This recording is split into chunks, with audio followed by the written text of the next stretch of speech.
the retreads, I know people frown upon them, roll their eyes at them. Like, listen, I think this is a tough decision for Chris Drury, but I also think it's a safe decision. I was talking a little bit about it yesterday.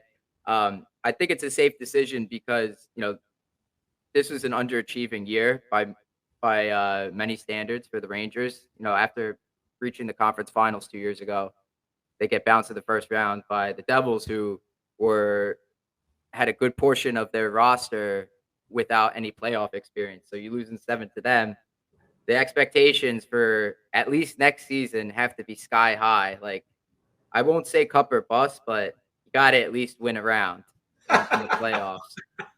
Yeah, well, I think that's probably fair. I don't know that you can ever put that kind of pressure on a guy and say, if you don't win the cup, the season's a failure. But yeah, they winning a round is a start. And I think ideally, you'd like to think that with the roster that they have, you could do more than that. Hmm. Yep. And here's the other thing: if you're gonna lose a round, you're gonna lose in the first round. Don't lose to the Devils, or the Islanders. You know what I mean? Like, you're gonna lose. Well, I guess you wouldn't play Boston in the first round, but if you're gonna lose to Carolina or somebody, that's one thing. I think losing to the Devils really hurt.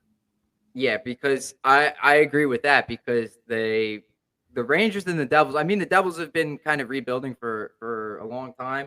If Yeah, you exclude that one year they did make the playoffs in 17-18, they've been rebuilding for a long time. And when the Rangers started their rebuild, it kind of follows. It's been on the same timeline, basically. Like, the Rangers and the Devils have been rebuilding, acquiring young talent at the same exact time, right. and to see them overcome the Rangers before the Rangers had the chance to, develop fully develop their young talent, I guess that's saying something to front office executives for the Rangers.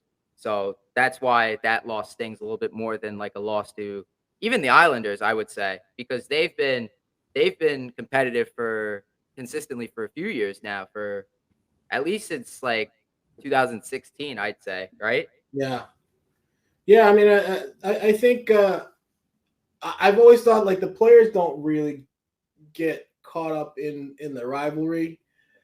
Of course, we in the media do, the fans do, and I think the owner's a fan too. I mean, I don't think I don't think the owner likes losing to the Islanders and the Devils.